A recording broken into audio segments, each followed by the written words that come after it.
So I looked up how Bottomless Lake got its name.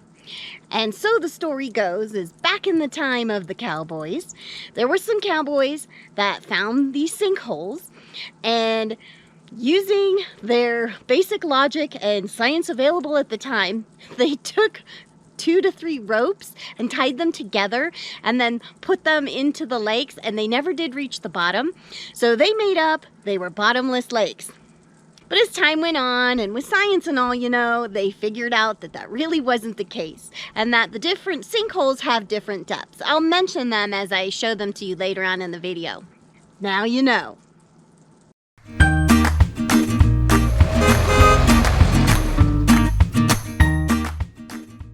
Hey y'all, RoamTownGirl here. Welcome to my channel. If you're new, thank you for stopping by. I hope you have a good time and you decide to become a long-time watcher. And for those of you that have been with me for a while, mwah, you know I just appreciate you coming back over and over and over again. Thank you. I tried to get through this video without melting. It is 93 degrees. And thank God some clouds came and blocked the sun. Whew. So let's do this before the sun comes back out. So in this video, I'm going to tell you about my time at Bottomless Lake, New Mexico State Park. I really like this park.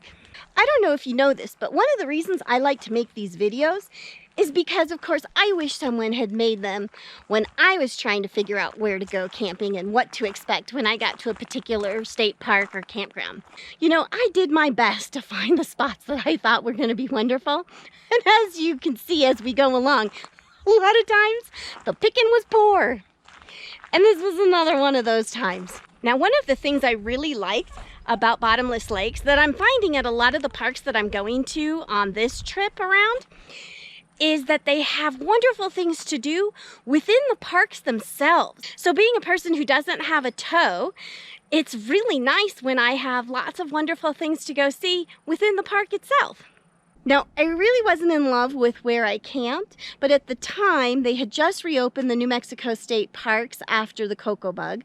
They were making everybody make your reservations online, and they weren't making all sites available, just the power and electric ones. So I was sort of limited. I did the best I could do. I thought I selected a good place to camp, but once I got there, things were a little different. So when I actually got to Bottomless and drove into the campground, I saw that they did have a dump station, and it was pretty much just an open area. I was supposed to have a lake view, more on that in a minute, but as you can see, it's just RV spot next to RV spot next to RV spot, not a lot of privacy. There was a short row of spots that did have tall trees on both sides, but then you didn't have a view of the lake. Privacy, but no view. Somewhat of a view, no privacy. You gotta go with whatever works for you. Oh yeah, and the camp host has a sense of humor. Although I did have a view of the water, between me and the lake was the space for tent campers and car campers. So there's my spot. I paid all this money to have this lovely lakeside view, and instead I get to look at cars. See, that's my lovely view. So if you're one of those folks that likes to camp in a tent or in your car, and you go to the Lee Lake campground part of Bottomless Lake, you certainly get the best views. Since I was parked near Lee Lake and not any of the actual sinkholes, which is why you go there, I understood that I could take a walk over there. So I got me and the dogs ready, put on the sunscreen, put on the floppy hat, headed out. Didn't get but 10 minutes when I was completely besieged by a cloud of gnats or mosquitoes. I didn't get bit, so I'm gonna go with gnats. The point is, visibility was cut off. They were flying in my mouth and nose and eyes, and that was about it for me. Stuff like that kind of explains why I like to say I hate being outside and I like my nature through the window. So one of the things that I would do differently next time is forget about the electric sites at Lee Lake. I would head over to the primitive campsites that are right by the sinkholes. That's where you want to be. And of course, you've got to consider the weather. So if you do that, Go when the temperatures are mild so you won't be sweating during the day or dying overnight like I am now. Okay, ready to see what I'm talking about? Let me show you these wonderful sinkholes. They're just stunning. Oh, one quick thing. Would you do me a huge favor and hit that thumbs up button for me? It helps the algorithm and supposedly will help my channel grow. So I stayed over at Lee Lake. That's where the electric is. And you can see bathrooms and camping, trails. Ooh, there was some sinkholes over here by Lee Lake. I missed those.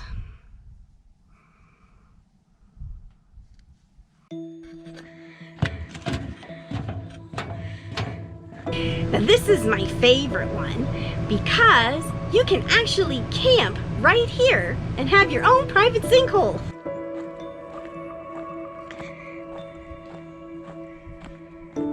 But you gotta take the good with the bad, because the other part is there is a trail that goes right by and people like to walk by on the trail.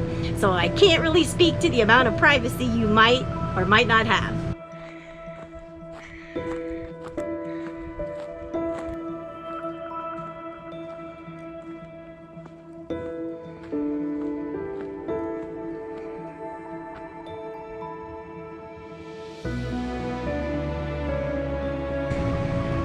They call this one figure 8 for obvious reasons. It kind of is on two sides. However, it's kind of the opposite of Mirror Lake, which started as two sinkholes that turned into one lake. But in this case, it was one lake that had turned into two.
They call this one Inkwell Lake because it's got really high steep sides and dark water.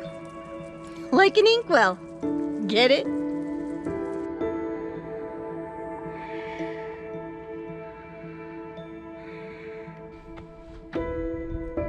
This was two separate sinkholes, and one had such a high salt content that it couldn't even support fish living in it. The other side was fine, and there was fish in there. And then I guess over time they filled up, they became one solid lake, and I guess the non-salt side won because the entire lake can support fish. So this one's called Cottonwood Lake, and it is by far the most stunning of all. So I'm just gonna be quiet and let you enjoy it for yourself.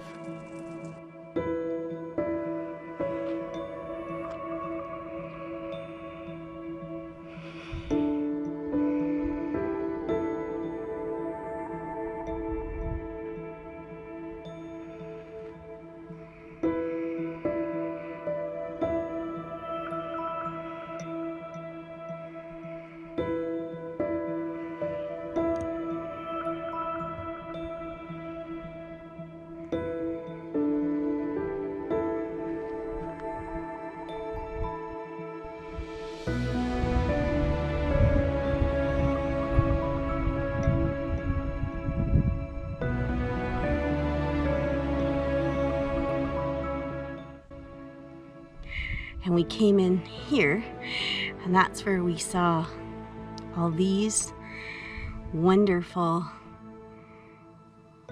sinkhole. And then on the way out, it looks like we might hit the lazy lagoon.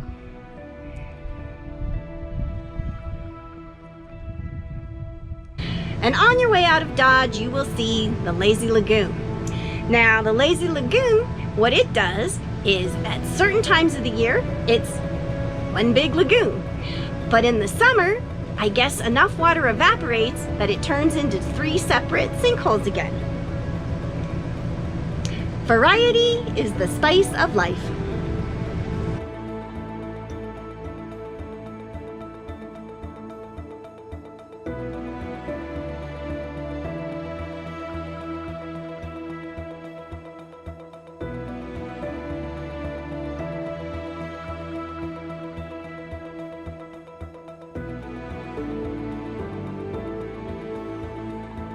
Well, I hope I did a great job showing you the beauty and wonder that is Bottomless Lakes, and that I've inspired you to maybe want to go there for yourself one day.